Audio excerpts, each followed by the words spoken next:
What's good, gang? What's good, family? What's good? Peace to y'all. Hey, today we got a reaction video. We got the conspiracy theorist who predicted his own death. No words, straight into the action. You know how I'm rocking. Milton William Cooper, also known as Bill Cooper, is perhaps one of, if not the most influential figure in modern day conspiracy. Just look at like the setup back in the day, bro. Like, look at the computers and shit, bro. Man, you had to really be locked in to be on some shit like that. But back then, that was the new shit back then. That was what they labeled as the new shit. You know what I'm saying? So it was regular for them. He's no longer with us to continue to give us his spin on the world, but many of the leading names in conspiracy theory today have followed in his footsteps. So much so that, in hearing about him, you'd probably think he was the guy behind all those dubious articles you saw on Facebook earlier today. His theories and predictions range from the ridiculously outlandish to the true. Yeah, some of the things this guy predicted really materialized, including his own death. Born in 1943 in California, Cooper joined the military after high school and served in the Navy in Vietnam. It was here he claimed to have seen top-secret documents while working as part of the briefing team under Admiral Bernard A. Clary, who commanded the Navy's Pacific Fleet. According to Cooper, these documents reveal the existence of collusion between the United States government and extraterrestrials to take over the world. Yes, in this video I will be making heavy use of the terms according to, allegedly, and claims, because it is very hard to figure out what is real and what is not in the world of conspiracy. For some people at least. So I will leave what you believe in up to you. Also contained within these documents were a vast array of other alarming government conspiracies. For instance, JFK had not been killed by Lee Harvey Oswald at all, but instead by his driver, using a gas pressure device developed by the aliens. Seems like a lot of work when they could have just, used a gun from a concealed position far away. Regardless, sure was. In the footage I seen JFK getting clapped, it looked like somebody clapped him. Like, it was kind of blurry, because I don't think I seen the driver. Wasn't JFK in the passenger seat, right? Or was he in the back? Was he in the back right spot? But it looked like somebody clapped him from afar. I don't know what happened. It was good of the government to put all these documents together on a boat in Vietnam. When he returned from the war, Cooper knew he had to inform the public about what the government was doing. Well, it's only right. And intended to contact a reporter. Around the same time, he was involved in an accident when his motorcycle allegedly hit a black limousine. This resulted in his right leg being amputated above the knee. In the hospital, Cooper claims he was visited by two men who asked him if he'd learned his lesson, presumably the occupants of the black limo trying to cow him into silence. Cooper told them that he had indeed learned his lesson, but internally he knew the lesson was in fact not learned, and that the information had to get out. By the 80s, Cooper had begun getting involved in the UFO scene, which would be receptive to his claims. Of course, the UFO theorists were mostly concerned with sightings and abductions and the occasional unconsenting probe, but Cooper's theories focus more around the government and their impending world domination than the saucy green boys, adding a new dimension to ufology. He published a number of essays, wrote into UFO magazines, and started giving lectures. It was here he met the owner of a publishing company, who Cooper convinced to publish a book that he would write, detailing all his theories. And so, 3 years later, in 1991, Behold a Pale Horse was published. Here, Cooper expanded upon his theory that the government was in contact with an alien race. The world was actually ruled by the Illuminati, who were in turn being controlled by the aliens, and the aliens' plan was to turn a portion of Earth's population into slave labour, and for this to work smoothly, the Illuminati would need to bring in a single global government, a new world order. The book of course goes into much greater detail and expands upon various other things, but the thing about conspiracy theories is they're usually so complicated and complex, it takes weeks to research the many deep and branching rabbit holes and hours to explain to someone else. So I'll just name some of the theories and concepts if you'd like to look into them for yourself. One world government, man-made AIDS, protocols of the Elders of Zion, the Bilderberg Group, the Knights Templar, Freemasons, Majestic 12, the Trilateral Commission, etc., etc. Maybe I should do a series where I look into individual conspiracies, but for this video I simply just do not have the time to go into all of this. You might think it all sounds crazy, but Cooper does explicitly state his conclusions may be wrong, and his intent is only to convince you that none of us know the truth about this world, and everyone should do their own research and search for that truth. Behold a Pale Horse slowly became an underground bestseller, and Cooper began hosting a show on shortwave radio called The Hour of the Time. As the UFO scene lost popularity, Cooper began to rethink his theories on aliens, and started to suspect aliens were merely a cover story or a red herring for the Illuminati. As such, his theories became even more focused on totalitarian governments and police states. This began to attract the attention of the militia movement of the 90s. One fan of Cooper's being Timothy McVeigh, the Oklahoma bomber. He's come up in a few videos now, I really should make an episode on him.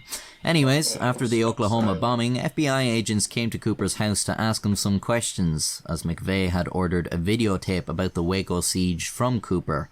I do have an episode on the Waco siege, by the way. Having the FBI show up to his house did not please Cooper, and he was beginning to suspect he was at the centre of some sort of plan to silence him. This, of course, only bolstered his beliefs and furthered his commitment to spreading his theories. You may never have heard of Bill Cooper, but I'm willing to bet you probably think he sounds a lot like some media figure you know of today, when it seems like conspiracy theories are more prevalent than ever.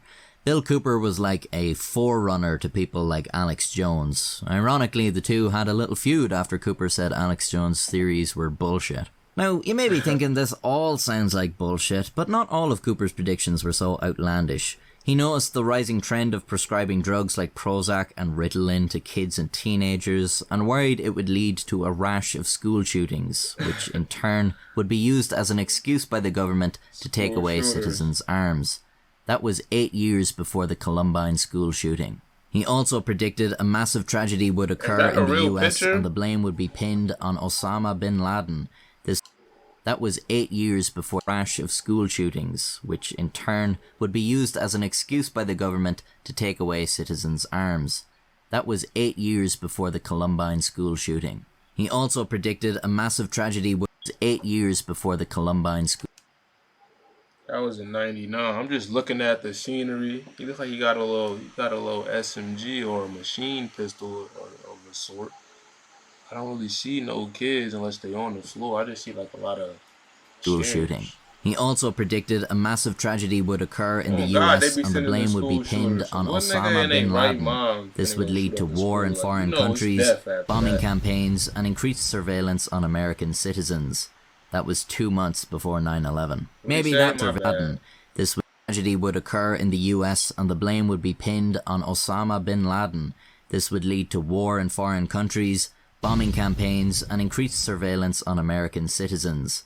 That was 2 months before 9/11. Maybe that means we should all seriously consider his more far-fetched theories, or maybe it means a broken clock is right twice a day.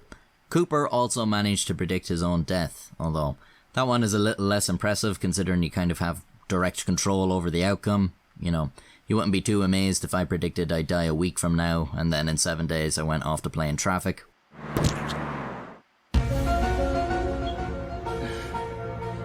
Trolling my boy Death, that's messed up, man. After 9/11, Cooper became ever more paranoid, reclusive, and belligerent. His wife left with his daughters, although Cooper claimed he had moved them out of the country for their safety. He was sure the government was moving for total control, and he would be silenced for his resistance. He had previously believed he was being targeted by Bill Clinton himself, although we all know old Bill was preoccupied with other matters. He now believed the IRS were out to get him, although this was because he didn't pay his taxes, so once again, not really a great prediction there. For his alleged tax evasion, there was a warrant out for Cooper's arrest since 1998, but he had eluded multiple attempts to serve it. Authorities sort of let him get away with it because they knew he wasn't going to go down without a fight. Cooper told his audience that he was aware he was a hunted man and that he was soon going to be shot dead. His house was on a hilltop that gave him a view of incoming vehicles, and Cooper was suspicious of anyone coming up that street. People would often drive up for the view, but Cooper would often accost them, suspecting them of spying on him or trying to intimidate him. Once he followed one of these people home and threatened them with a gun. Allegedly.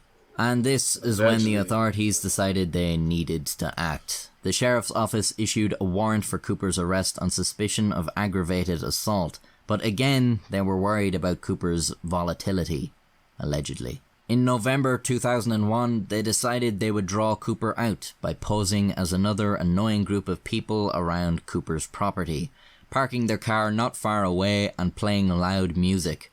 And sure enough, Cooper came out in his truck, but he sensed something was off, and instead of trying to shoo them away as he usually did, he turned tail.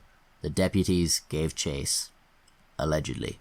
When he reached his driveway, Cooper got out of his truck and made for his front door, firing at the deputies and striking one in the head, mortally wounding him. The deputies fired back, and Cooper was struck 9 times and killed on his doorstep, just as he had predicted. Of course, many dispute this version of events and claim Cooper was assassinated.